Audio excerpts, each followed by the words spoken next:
This teenager from Ohio is defying his parents and getting vaccinated. Ethan Lindenberger said his mom believed certain vaccines were linked to autism. The 18-year-old did not agree with his parents. I was very open about how when I looked into the information, the evidence, I disagreed with her. I felt like, her reasons didn't have any substantial scientific backing. Ethan wanted advice on how he could still get his shots without his parents' permission. So he asked Reddit. He posted, quote, "Now that I'm 18, where do I go to get vaccinated? Can I get vaccinated at my age?"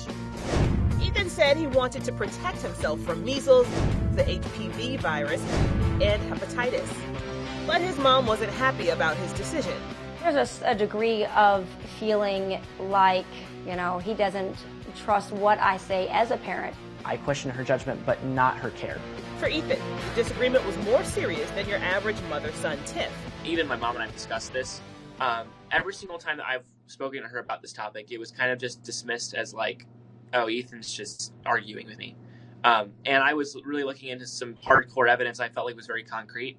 Ethan thinks his mom and many others are misinformed about vaccines.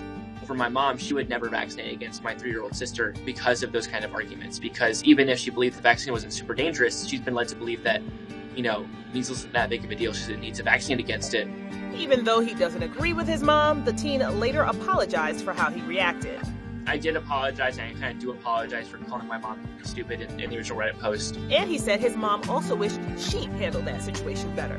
She's even said, I really could have approached that a little different to make it a little more welcoming and validified your own reasons more.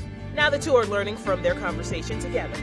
Even recently, we were discussing some of her sources, and I was trying to explain the importance of presenting data on an equal playing field. So we still work through it, and we don't always agree still. Other teens have started reaching out to Ethan, asking how they can get vaccinated too. And the high schooler hopes he can help them learn more about the issue so they can make their own decisions. This could easily be a start of a new movement of teenagers becoming aware of the importance of vaccines and fighting misinformation. For InsideEdition.com, I'm Stephanie Officer.